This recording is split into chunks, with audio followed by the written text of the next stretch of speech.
Welcome, everyone, to the Learn and Talk English podcast. Hello, great to be here. Today, we're going to talk about something really useful for your English learning. That's right. We're talking about how to think in English. Exactly. It's a skill that can make speaking English feel, much easier and more natural. It helps you stop translating everything in your head from your native language. Which is something a lot of learners do, right? Oh, absolutely. Many students translate word for word, and we really want to help you move past that. So, okay, what does thinking in English actually mean? How would you describe it? Well, it's about making English your internal language, your thoughts. They just come out directly in English. Without needing that step of thinking in your own language first. Exactly. It's like having your inner speech, the voice inside your head happen in English. Okay. So it's not just about speaking, it's about the thinking before you speak. Precisely.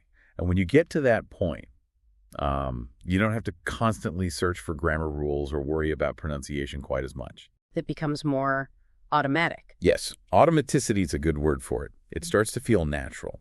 And importantly, it helps you avoid something called negative language transfer. Right. That's when you accidentally use grammar or sentence structure from your own language when you're speaking English. And it can make your English sound a little unnatural even if the words are correct. Thinking directly in English helps avoid that. That makes sense. So maybe a question for everyone listening. Do you find yourself translating in your head a lot? How does that feel when you're trying to speak? Just something to think about.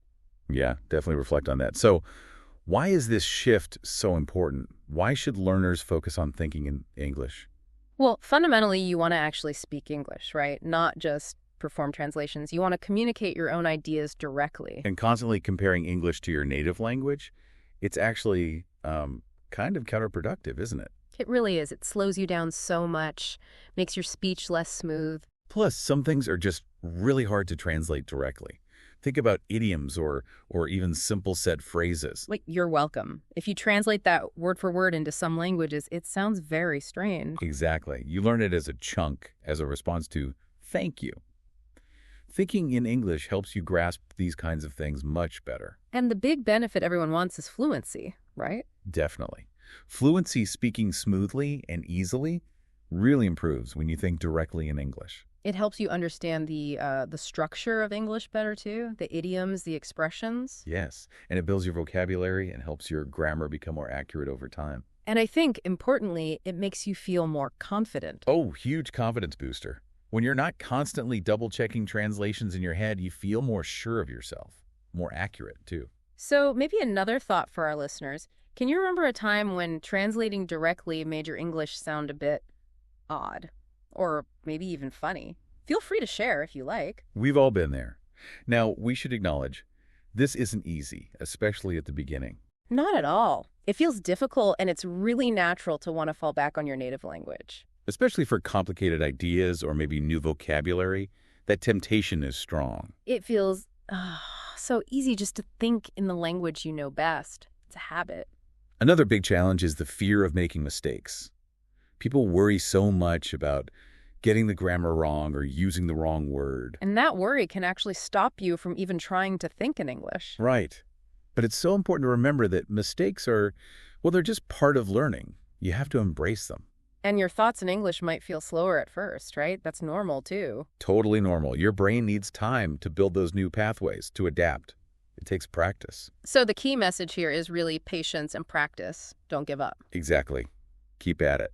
So, okay, let's talk about how. What are some actual strategies people can use to train their brains? Yeah, let's get practical. We've got some simple but really effective techniques you can try. Okay, first big one, integration. Basically, surround yourself with English as much as possible. Immerse yourself, right? Exactly. Immerse yourself. Read English books, watch movies or TV shows, maybe try with English subtitles first, then maybe without. Good idea. Listen to English music, podcasts like this one. And try to practice speaking in English often. Find conversation groups, maybe a language exchange partner online. Even small things help, like changing your phone language or your computer settings to English. Yes, or labeling things around your house. Yeah. Put sticky notes on your furniture or your kitchen items with the English words. That constant exposure really helps. And the key is consistency, isn't it? Absolutely. Consistency is crucial. Just doing a little bit every single day makes a huge difference. Okay, what's next? You mentioned narration, like talking to yourself. Yeah, that sounds a bit funny maybe, but it's really effective. Silently, in your head, describe what you're doing during the day. So like, I am making coffee now, or I am walking to the bus stop. Exactly like that. Describe your actions, maybe what you see, what you're thinking, or even how you're feeling. I feel tired today. Ah, so it connects your thoughts directly to English in real time. Precisely. It helps you apply English to your actual life as it's happening. Hmm. Builds that direct connection. Okay, cool. What else? Visualization. Yes, visualization. So imagine yourself in situations where you'll need to speak English. Like ordering food in a restaurant, or maybe asking for directions. Or giving a presentation at work, maybe. Picture the scene, imagine the conversation, and actively try to think about what you would say in English. And for new words, instead of just translating, you should try to picture the meaning. Yes. So for the word apple, don't just think of the word in your language. Picture an actual red, juicy apple. Connect the English word directly to the image or concept. Makes sense. Visualize the conversations before they happen, too. It really helps prepare you. Mhm. Okay, let's break it down even further with some practical steps, sort of step-by-step exercises. Good idea, like starting really simple. Yeah. Step 1, just individual words. Look around you wherever you are.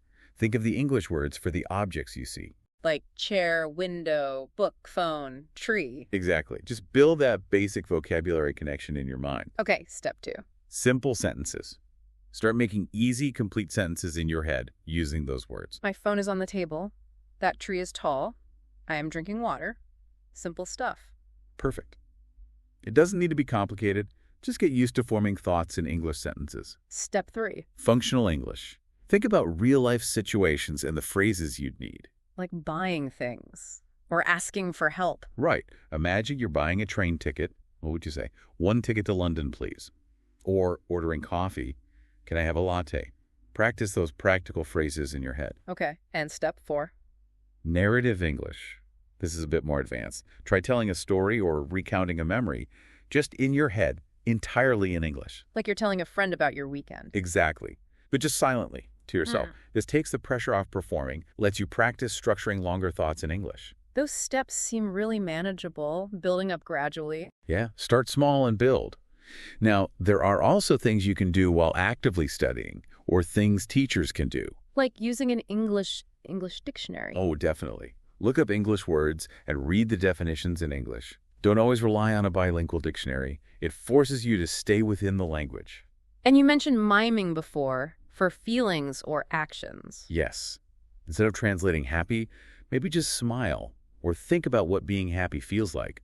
Connect the word to the feeling or action directly. And learning language in context is important too, right? Not just lists of words. So important. See how words are used in real sentences.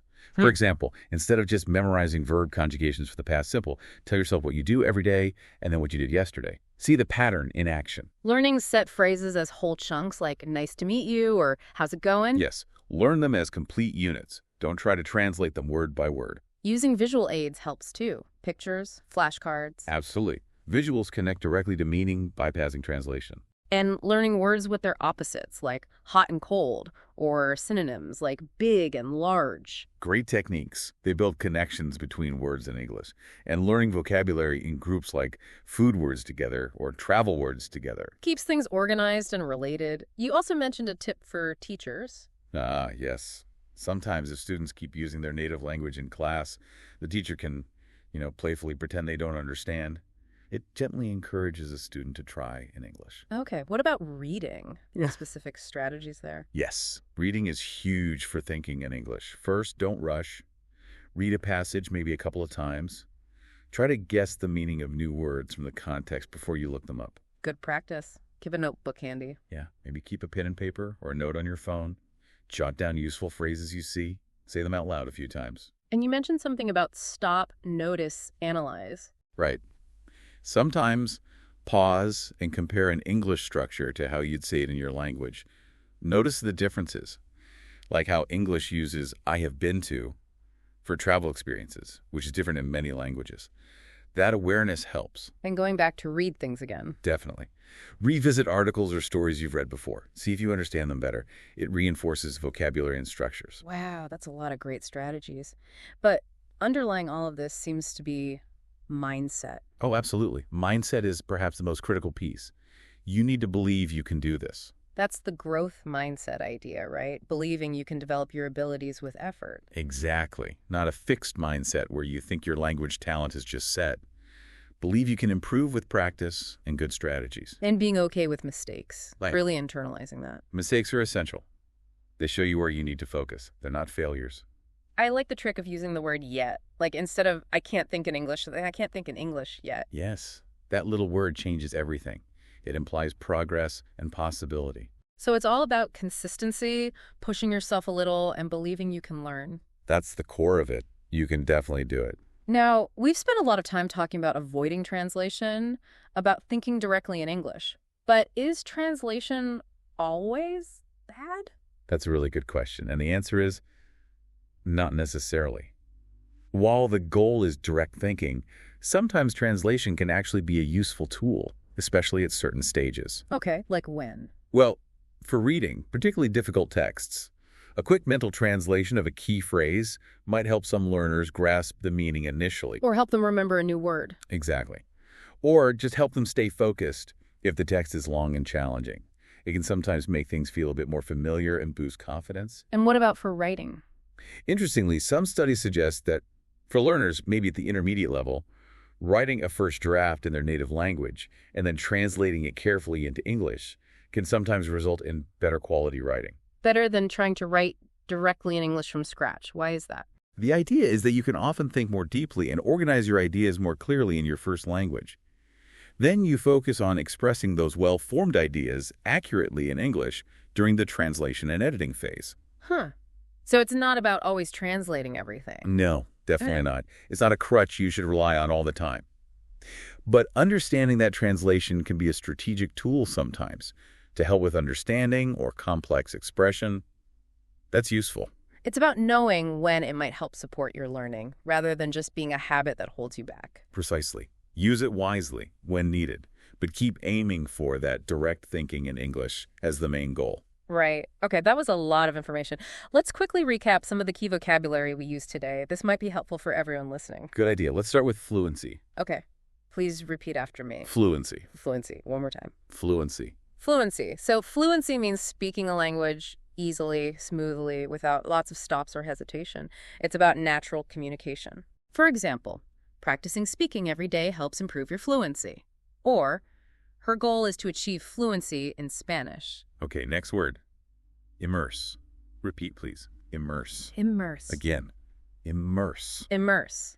This means to put yourself completely into something, like surrounding yourself totally with the English language. For example, the best way to learn quickly is to immerse yourself in the culture. Or, he decided to immerse himself in English podcasts. Good one. Third word. Confidence. Repeat. Confidence. Confidence. One more time. Confidence. Confidence. That's the feeling of believing in yourself, feeling sure about your abilities. For example, thinking in English can really build your confidence. Or, she spoke with confidence during the meeting. Okay, number 4. Yeah. Strategy. Repeat after me. Strategy. A strategy. Strategy. A strategy is basically a plan, a careful method you use to achieve a goal. For example, using flashcards is a good strategy for learning vocabulary. Or, what's your study strategy for the exam? And our last word for today, mindset. Please repeat. Mindset. Once more. Mindset. Mindset. This is your way of thinking, your general attitude or beliefs about something, like learning. For example, a positive mindset is really important for language learning. Or, he has a growth mindset, so he sees challenges as opportunities. That's hopefully reviewing those helps. We really hope these tips and strategies help you all on your English learning journey. Maybe try picking just 1 or 2 things we talked about this week. Yeah, maybe just start with thinking of the English words for objects around you, that first step we mentioned. Give it a try. And we'd love to hear from you. What do you find is the biggest challenge about thinking in English? Or maybe, what's one strategy from today that you plan to try out? Let us know in the comment section below. We really enjoy reading your thoughts. Also, if you have an idea for a topic you'd like us to discuss in a future show, please tell us. We're always looking for new ideas from you. Thank you so much for joining us today on the Learn and Talk English podcast. We really appreciate you listening and learning with us. If you enjoyed today's discussion, please give it a like and maybe subscribe to our channel so you don't miss future lessons. Keep practicing, keep learning, and remember, every little bit of effort helps you improve. Believe in yourself. We'll talk to you in the next episode. Stay tuned. Bye for now.